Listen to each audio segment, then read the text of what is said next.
मित्रों, एक बार फिर तैयार हो जाओ। अब हम जानेंगे परिसंचरण तंत्र के बारे में, जिसमें हम जो है रक्त के बारे में जानेंगे, हृदय के बारे में जानेंगे और रक्त के जो है क्या क्या पार्ट हैं उनके बारे में भी जानेंगे। तो शुरू करते हैं हम एक बार फिर।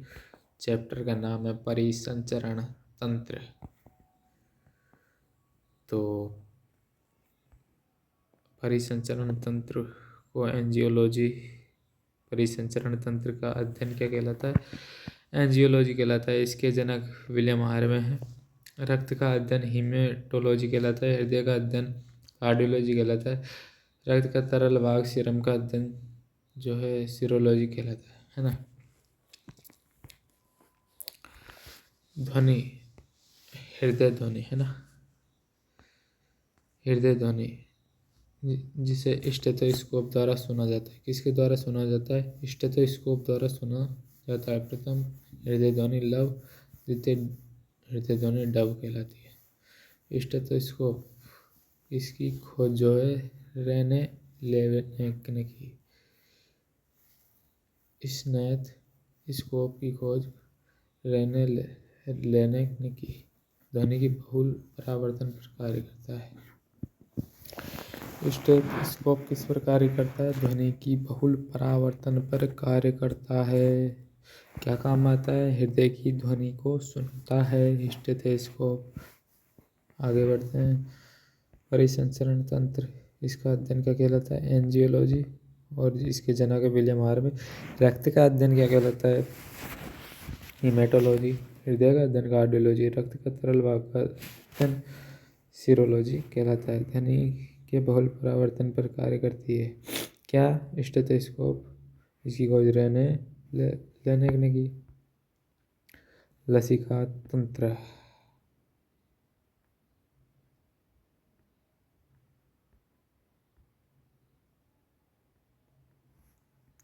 लसिका तंत्र यह तरल युक्त माध्यम है जो रक्त के साथ संचरित होता है। इसमें आरबीसी अनुपस्थित जबकि डब्ल्यूबीसी संख्या में कम पाई जाती है। लसिका निर्माण में कंठ में टॉपसिल्स द्वारा होता है। लसिका का निर्माण कंठ में टॉपसिल्स द्वारा होता है। लसिका का निर्माण टॉपसिल्स द्वारा होता है।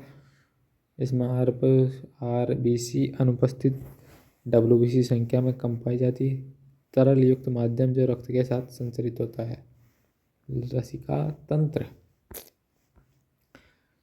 स्फेग्नोमैनोमीटर, रक्तदाब का मापन इसके द्वारा किया जाता है। रक्त वाहिनियों में प्रवाहित रक्त लंबत दाब उत्पन्न करता है जिसे रक्तदाब कहते हैं। स्वस्थ व्यक्ति में रक्तदाब का मान 120/80 होता है। 120/80 होता है।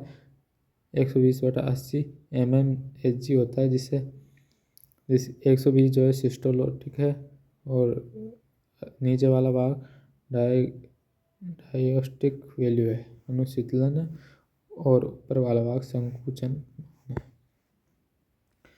परिसंचरण के घटक, हृदय, रक्त, रक्तवाहिनियों। रक्त क्या है? तरल संयोजक है। यह बफर एवं कोलाइड विलयन है। बफर कोलाइड विलयन है। कैसा विलयन है? बफर कोलाइड विलयन है। रक्त का निर्माण लाल अस्थि मज्जा में होता है। किस में होता है? लाल रक्त का निर्माण लाल अस्थि मज्जा में। रक्त कणिकाओं की मृत्यु प्लीहा में। रक्त कणिकाओं की मृत्यु प्लीहा में। और रक्त कणिका जो है यकृत में नष्ट हो जाती है।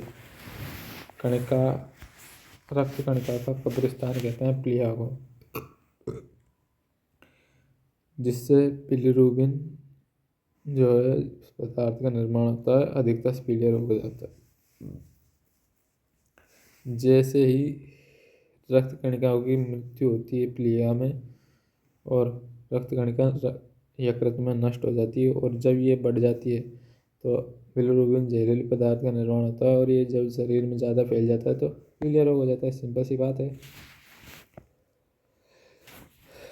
रक्त कणिकाणु अनुपात, आरबीसी 600/WC 1, यानी कि जहाँ WBC 1 पाई जाएगी वहाँ आरबीसी की संख्या 600 होगी। यानी आरबीसी संख्या में ज़्यादा होती है, WBC संख्या में कम होती है, जबकि WBC बड़ी होती है, आरबीसी छोटी होती है। कणिका का आकार के आधार पर देखते हैं। सबसे बड़ी कणिका है WBC, इसके बाद प्लेटलेट्स, फिर आरबीसी, और संख्या के आधार पर आरबीसी, प्लेटलेट्स और डब्ल्यूबीसी ये क्रम चलता है ना।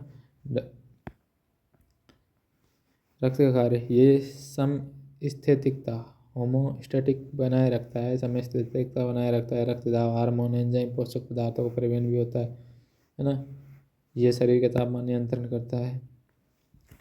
रक्त क्या करता है, जो हमारा रक्त के प्रकार के भाग, रक्त के अंदर क्या क्या चीज़ होती है उनके बारे में जाने। रक्त में जो ठोस भाग होता है वो कणिका नुमा होता है और तरल भाग प्लाज्मन होता है। जो कणिका में जो भाग है इसे हीमेटोक्रिट कहते हैं। क्या कहते हैं, हीमेटोक्रिट कहते हैं, है ना, हीमेटोक्रिट। यह इसमें 3 प्रकार की कणिकाएं पाई जाती है, RBC, WBC, platelets. RBC, WBC, platelets. देखिए, आरबीसी लाल रक्त कणिकाएं कहलाती है जिसे एरिथ्रोसाइट कहते हैं। ऑक्सीजन का परिवहन इसके द्वारा होता है। जबकि डब्ल्यूबीसी श्वेत रक्त कणिकाएं कहलाती है, ल्यूकोसाइट कहलाती है रोगाणु सुरक्षा, प्लेटलेट्स ये बिंबाणु, थ्रोम्बोसाइट कहलाती है रक्त का थक्का बनाने में महत्वपूर्ण भूमिका होती है। अब देखते हैं तरल भाग जिसे प्लाज्मा कहते हैं, ये 55% होता है। ठोस भाग जो कि 45% होता है, ये कणिका वाला भाग होता है, ठोस भाग होता है। इसे हीमेटोक्रिट कहते हैं। क्या कहते हैं, हीमेटोक्रिट कहते हैं। इसमें देखो, प्लाज्मा 55% होता है। इसमें 2 प्रकार के पदार्थ पाए जाते हैं, एक है प्रोटीन, दूसरा है खनिज। एक है प्रोटीन, दूसरा है खनिज, है ना। एक प्रोटीन देखो, इसमें एल्ब्यूमिन, दूसरा है ग्लोबुलिन, हिपेरिन, फाइब्रिनोजन। 4 प्रकार के प्रोटीन पाए जाते हैं। एल्ब्यूमिन किसमें, प्लाज्मा में। एल्ब्यूमिन, ग्लोब्यूलिन, हिपेरिन और फाइब्रिनोजन। एल्ब्यूमिन में परासरण नियंत्रण होता है। ग्लोब्यूलिन में प्रतिरक्षा निर्माण होता है इसके द्वारा। यानी एल्ब्यूमिन क्या कार्य करता है, परासरण का नियंत्रण करता है। ग्लोब्यूलिन क्या करता है, प्रतिरक्षा का निर्माण करता है, यानी प्रतिरक्षा निर्माण में महत्वपूर्ण भूमिका निभाता है। हिपेरिन जो है प्रतिस्कंदक के रूप में कार्य करता है। रक्त का थक्का जना, मतलब रक्त का ना तो थक्का बनने देता है और ना ही जमने देता है ना, मतलब नियंत्रण रखता है रक्त के थक्के पर। और हिपेरिन की जब मात्रा ज़्यादा हो जाती है तो रक्त का थक्का नहीं जमता है, ये बात ध्यान रखना है। फाइब्रिनोजन जो है रक्त का थक्का जमाने में हेल्प करता है, और हिपेरिन जो है ये रक्त का थक्का को जो है नियंत्रण में रखता है। ध्यान रखना। खनिज लवण इसमें Na, sodium plus, magnesium plus plus, calcium plus plus, bicarbonate minus, chlorine minus पाया जाता है। आरबीसी जिसे एरिथ्रोसाइट कहते हैं, जीवन काल इसमें, इसका जीवन काल 120 दिन होता है। निर्माण लाल अस्थि मज्जा में होता है, नष्ट प्लिया में होता है। संख्या का मापन, आरबीसी का संख्या का मापन हीमोसाइटोमीटर द्वारा होता है। आरबीसी का संख्या का मापन हीमोसाइटोमीटर द्वारा होता है। संख्या, आरबीसी का मापन किसके द्वारा होता है, हीमोसाइटोमीटर द्वारा। इस आरबीसी नष्ट कहाँ पर होती है, प्लिया में। निर्माण लाल अस्थि मज्जा में। जीवन काल 120 का। बच्चों में रक्त निर्माण प्लिया में होता है। प्लिया में अतिरिक्त रक्त संग्रहित रहता है जिसे ब्लड बैंक कहते हैं। प्लिया में अतिरिक्त रक्त संग्रहित रहता है जिसे ब्लड बैंक कहते हैं। मेल में यानी पुरुषों में आरबीसी की संख्या 50 लाख से 55 लाख तक होती है। 50 लाख से 55 लाख मिलीमीटर स्क्वायर, जबकि महिलाओं में 45 लाख से 50 लाख तक प्रति मिलीमीटर स्क्वायर। आरबीसी के कार्य देखो, इसमें श्वसन गुणांक के रूप में कार्य करती है। इसमें हीमोग्लोबिन पाया जाता है, हिम और ग्लोबिन। लोह संरचना इसमें 5% पाई जाती है हिम में, और ग्लोबिन जो कि प्रोटीन संरचना 95% होती है। लोह संरचना का सूत्र है Fe2+, फेरस आयरन कहते हैं। हीमोग्लोबिन अणु एक साथ 4 ऑक्सीजन अणुओं का परिवहन कर सकता है। हीमोग्लोबिन का एक अणु एक साथ 4 ऑक्सीजन के अणुओं का परिवहन करता है। तो आरबीसी इसमें श्वसन गुणांक होता है 98% ऑक्सीजन का परिवहन हीमोग्लोबिन द्वारा होता है और 2% प्लाज्मा द्वारा होता है। आरबीसी में केंद्रक क्या अनुपस्थित होता है ना, केंद्रक अनुपस्थित होता है। यहाँ पर ध्यान देने योग्य बात है। तो कौन सी कणिका है जिसमें केंद्रक उपस्थित नहीं होता? आरबीसी और थ्रोम्बोसाइट। जबकि श्वेत रक्त कणिका में केंद्रक उपस्थित होता है, इसलिए इसका आकार उभयोवतल होता है। कैसा होता है? उभयोवतल, अवतल आकार होता है। जबकि इसका बात है ऊंटो लांबा के आरबीसी में केंद्रक उपस्थित होता है।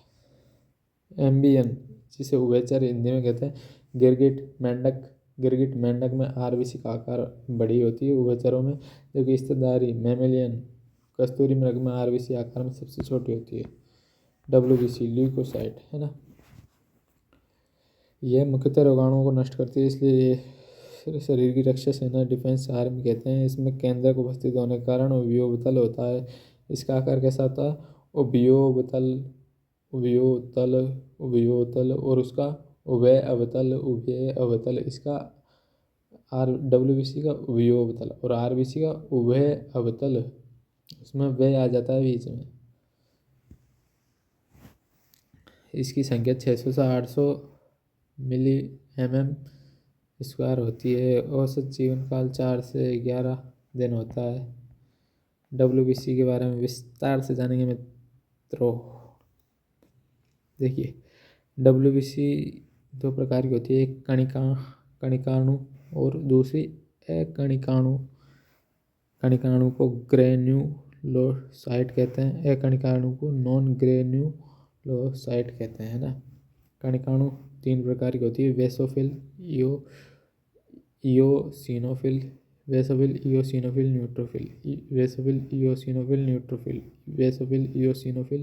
न्यूट्रोफिल। संख्या में सर्वाधिक होती है ये। मोनोसाइट, आकार में सब अकणिकाणु के 2 प्रकार होते हैं, मोनोसाइट और लिम्फोसाइट। अकणिकाणु के 2 प्रकार होते हैं, मोनोसाइट, लिम्फोसाइट। सबसे बड़े आकार की होती है मोनोसाइट। महाभक्षाणु कहती है, क्योंकि ये जो है रोगाणुओं को भक्षण कर जाती है, इसलिए महाभक्षाणु कहते हैं। लिम्फोसाइट सबसे छोटे आकार की डब्ल्यूबीसी होती है। प्रतिरक्षा पदार्थ निर्माण, इसमें 2 प्रकार के प्रतिरक्षी पदार्थ का निर्माण होता है, एक बी एंड एक टी। लिम्फोसाइट में 2 प्रकार के प्रतिरक्षी का निर्माण होता है, बी एंड टी। सबसे छोटा आकार की होती है डब्ल्यूबीसी लिम्फोसाइट, और सबसे ज़्यादा न्यूट्रोफिल। आरबीसी कमी से एनीमिया रोग होता है, जिसे रक्त की कमी, हीमोग्लोबिन की कमी, विटामिन B9 की कमी से होता है। Folic acid. डब्ल्यूबीसी अधिकता से रक्त कैंसर, ल्यूकेमिया फैल जाता है। डब्ल्यूबीसी कमी से ल्यूकोपेनिया और डब्ल्यूबीसी की अधिकता से ल्यूकेमिया हो जाता है। प्लेटलेट बिम्बाणु, थ्रोम्बोसाइट, ये केंद्रक रहित होता है। बिम्बाणु जो है केंद्रक रहित होता है, प्लेटलेट केंद्रक रहित होता है। मुख्य कार्य रक्त का थक्का जमाने में कार्य करता है। इसका औसत जीवन काल 10 दिन का होता है। कितना होता है? बिम्बाणु का औसत काल 10 दिन का होता है। इनकी संख्या 3 लाख mm³ होती है। बिम्बाणु की संख्या, प्लेटलेट्स की संख्या 3 लाख प्रति mm³ होती है। डेंगू रोग में बिम्बाणु की संख्या घट जाती है। क्लॉटिंग थक्के बनाने में सहायक होता है। थक्का बनने की प्रक्रिया क्लॉटिंग कहलाती है। खोज होबेल ने की। किसने की क्लॉटिंग की खोज? होबेल ने की। थक्का जमाने में सहायक पदार्थ देखो, कैल्शियम प्लस आयन है, पोटेशियम प्लस आयन है, फाइब्रिनोजन प्रोटीन है। बिम्बाणु प्लेटलेट्स हेल्प करता है। फाइब्रिनोजन प्रोटीन क्लॉटिंग में हेल्प 13 प्रकार के होते हैं। फाइब्रिनोजन प्रोटीन, एक है 9 नंबर का, एक है 12 नंबर का। 9 नंबर का जो फाइब्रिनोजन प्रोटीन है वो क्रिसमस कारक के द्वारा निर्मित होता है, जबकि 12वें नंबर का है जो फाइब्रिनोजन प्रोटीन है वो हैगमैन कारक के द्वारा निर्मित होता है। 9वें नंबर को क्रिसमस कारक, 12वें नंबर को हैगमैन कारक कहते हैं। फाइब्रिनोजन प्रोटीन को हीमोफीलिया, रक्त में थक्का नहीं जमता, इसे क्षय रोग कहते हैं, क्षय रोग के नाम से जानते हैं। ये जेनेटिकल आनुवंशिक रोग है। रक्त का निर्माण देखो, WBC का निर्माण थोड़ी। RBC है रक्त का निर्माण, इरिथ्रोपाइसिस कहते हैं। रक्त के निर्माण की प्रक्रिया इरिथ्रोपाइसिस कहते हैं। रक्त कणिकाएं नष्ट होती है, इसे हीमोलाइसिस कहते हैं। रक्त कणिकाएं अगर नष्ट हो जाती है तो इसे हीमोलाइसिस, और रक्त का निर्माण होता है तो एरिथ्रोपाइसिस कहते हैं। BP रक्त दाब स्फैग्नोमेनोमीटर की खोज रोबी-रोची। रक्त दाब यंत्र जिसे स्फैग्नोमेनोमीटर कहते हैं, खोज रोबी-रोची द्वारा की गई।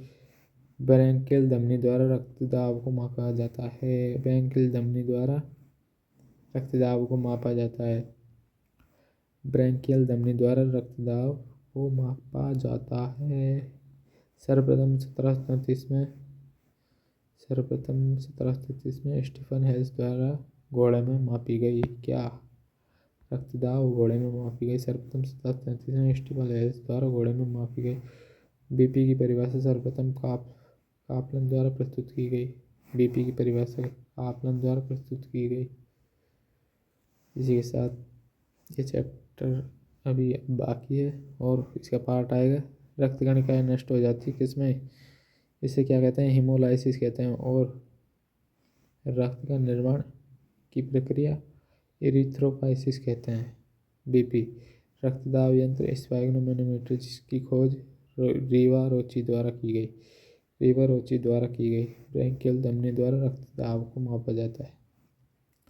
ब्रैंकियल धमनी द्वारा किसके द्वारा मापा जाता है? ब्रैंकियल धमनी द्वारा रक्तदाब को मापा जाता है। क्वेश्चन इंपॉर्टेंट है यहाँ पर। सर्वप्रथम 1737 में स्टीफन हेल्स द्वारा घोड़े पे मापी गई। क्या? ब्रैंकियल धमनी द्वारा रक्त माप। BP की परिभाषा सर्वप्रथम कापलन द्वारा प्रस्तुत की गई।